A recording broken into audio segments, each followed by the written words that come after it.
পাঁশকুড়ায় chips নিয়ে অপমানিত হয়ে আত্মহত্যা করা কৃষ্ণেন্দু দাস মামলায় অবশেষে 21 দিন পর গ্রেফতার করা হলো অভিযুক্ত সিভিক ভলেন্টিয়ার শুভঙ্কর দীক্ষিতকে। গতকাল রাতেই তার মোবাইল টাওয়ার লোকেশন ট্র্যাক করে পাঁশকুড়ার জিয়াদা এলাকা থেকে তাকে পাকড়াও করে পুলিশ। সোমবার ধৃতকে তমলুক আদালতে পেশ করা হলে বিচারক 14 দিনের জেল হেফাজতে নির্দেশ দেন। তবে এই গ্রেফতারি নিয়ে জেলা পুলিশের কোনো আধিকারিক মুখ খোলেননি। 18ই মে সপ্তম শ্রেণীর ছাত্র কৃষ্ণেন্দু দাস শুভঙ্কর দীক্ষিতের দোকানে চিপস কিনতে যায়। দোকানের সামনে চিপসের প্যাকেট পড়ে থাকায় কুড়িয়ে নেয়। অভিযোগ, এই ঘটনায় শুভঙ্কর তাকে চোর বলে অপবাদ দেন এবং দোকানের সামনেই মারধর করে কান ধরে উঠবস করান। কৃষ্ণেন্দুর বাবা মাকেও ডেকে পাঠানোর নির্দেশ দেন।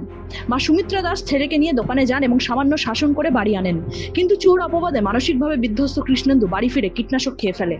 4 দিন পর 22 মে প্রাণ যায় তার। মৃত্যুর পর কৃষ্ণেন্দুর খাতায় একটি লেখা পাওয়া যায়, যেখানে স্পষ্ট করে সে লিখেছিল যে চুরি করেনি, চিপসের প্যাকেটটি সে কুড়িয়ে পেয়েছিল। পরবর্তী সময়ে দোকানের সিসিটিভি ফুটেজেও দেখা যায় প্যাকেটটি আসলে রাস্তায় পড়েছিল। তারা বিনা দোষে তারা তো 14 দিনের জেল খেটে এসেছে। এ একটা দোষী তো আমার সন্তানকে নিয়ে চলে গেছে, এ তো একদমই খুশি হচ্ছি না। যে 14 দিনের জেল হয়েছে এটা কি শুনে আদৌ কি আমার মতো মা কি খুশি হবে? কোনোদিনই হবে না।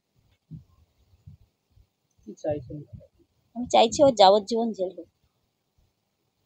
পুলিশ পুরো আড়াল করে রেখেছে ওকে, যে গ্রেপ্তার করেছে আমাদেরকে না জানিয়ে, এতটুকু আমরা জানতে পারছি না, তাকে কোর্টেই তুলে দিয়েছে। পুরো পুলিশ তো ওটাকে একদম এতদিন গার্ড করে রেখেছিল, আজকেও পুলিশ গার্ড করে তাকে অ্যারেস্ট করে তমলুক থানাকে নিয়ে চলে গেল। যে 14 দিনের তাকে সেই তমলুক কোর্টে নিয়ে চলে গেল। আমাদের খুশি হওয়ার কি? একদমই খুশি হচ্ছি না। যারা বিনা দোষীতে 14 দিনের জেল খেটে এসছে আর দোষী হয়ে 14 দিনের জেল খেটে এটাই খুশি? একদমই খুশি নই আমরা। আমি প্রথমেই বলবো, বাংলার মুখ্যমন্ত্রী মমতা বন্দ্যোপাধ্যায় আছেন বলে আজকে নিরপেক্ষ তদন্ত হয়ে পাঁশকুড়া থানায় কর্মরত একজন সিভিক, পাঁশকুড়া থানার অফিসাররাই তাকে গ্রেপ্তার করেছে এবং আইনের পথে চলবে। সিভিক ভলেন্টিয়ারকে আইনি লড়াইয়ের মাধ্যমে তাকে প্রমাণ করতে হবে তিনি দোষী না নির্দোষী। এবং আজকের এই ঘটনা থেকে প্রমাণ হয়ে যাচ্ছে যে সাধারণ মানুষ হোক, জনপ্রতিনিধি হোক, সিভিক পুলিশ হোক বা এমনি পুলিশ হোক, আইনের ঊর্ধ্বে আমরা কেউ না। মমতা ব্যানার্জির সরকার কাউকে রেয়াত করেন না।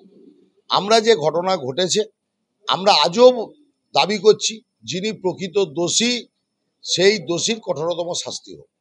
তো এই যে সিভিক পুলিশের গ্রেপ্তারের মাধ্যমে আমি পাঁশকুড়া প্রশাসন এবং পূর্ব মেদিনীপুর জেলা প্রশাসনকে ধন্যবাদ জানাবো, যারা এই ধরনের আইনি পদক্ষেপ গ্রহণ করে।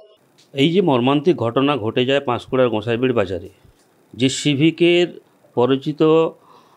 পরিচিততার কারণে সেই যে কৃষ্ণেন্দু আত্মহত্যার পথ বেছে নিয়েছিল, এই ঘটনায় প্রথম থেকেই আমরা দেখছিলাম পাঁশকুড়ার পুলিশ প্রশাসন এই ঘটনাকে ধামাচাপা দেওয়ার জন্য তৎপর হয়ে একটা ভয়ের বাতাবরণ সৃষ্টি করেছিল গোসাইবিড় বাজারে। সেখানকার এলাকার মানুষকে ভয় দেখানো, সেখানকার এলাকার মানুষের উপর লাঠিচার্জ, অ্যারেস্ট করে তাদেরকে হ্যারাস করা এবং পরিবারের মানুষকে ভয় দেখিয়ে তাদেরকে যাতে না মুভমেন্ট করতে পারে, না দোষী শাস্তি পেতে পারে, যাতে না এফআইআর করতে পারে তার চেষ্টা করেছিল। তারপরে আমরা সবাই মিলে সিন্টু সেনাপতি এবং শুভেন্দু অধিকারীর নির্দেশক্রমে আমরা 25 তারিখ এফআইআর করেছিলাম। তারপরে পুলিশ প্রশাসনও তারপরেও সক্রিয়তা দেখায়নি, অ্যারেস্ট করেনি। তারপরে পরবর্তীতে আমরা শুনতে পাই যে নাকি মূল আসামি ফারার হয়ে গেছে, তাই খুঁজে পাওয়া যাচ্ছে না। পরবর্তীতে তাকে অ্যারেস্ট করা হয়েছে বলে শুনলাম সংবাদ মাধ্যমের মধ্য দিয়ে। তো পুলিশ প্রশাসন চেষ্টা করেছে এই পশ্চিমবঙ্গ সরকারের অপদার্থ সিভিক, যাদেরকে সারা পশ্চিমবঙ্গ জুড়ে তাদের দৌরাত্ম চলছে, যেখানে হাইকোর্ট বলেছিল এই সিভিকদেরকে দিয়ে শুধুমাত্র ট্রাফিকের কাজ করানো, কিন্তু এই সিভিকদেরকে দিয়ে রাজ্য সরকার সম্পূর্ণ টাকা তোলার মেশিনারিতে কাজ করছে। অতএব তাদেরকে বাঁচানোর জন্য পুলিশ প্রশাসন উঠে পড়ে লেগেছে। আমরা এখানে নিষ্ক্রিয়তার প্রমাণ দেখেছি। আমরা এই সিভিককে অ্যারেস্ট করেছে। আমরা চাই এই সিভিকের কারণে যেভাবে সারা পশ্চিমবঙ্গ জুড়ে মানুষরা অত্যাচারিত হচ্ছে, মানুষরা আত্মহত্যার পথ বেছে নিচ্ছে, সেই পথের দিকে যাতে না এগোয়, সিভিকদের দৌরাত্ম্য যাতে কমে, তার জন্য এই সিভিকের কঠোর থেকে কঠোরতম শাস্তির দাবি আশা করছি। পাঁশকুড়া থেকে নিজস্ব প্রতিনিধির রিপোর্ট, এএনএম নিউজ। আরও খবরের আপডেট পেতে সাবস্ক্রাইব করুন আমাদের ইউটিউব চ্যানেলটি আর বেল আইকনে ক্লিক করুন নোটিফিকেশনস পেতে।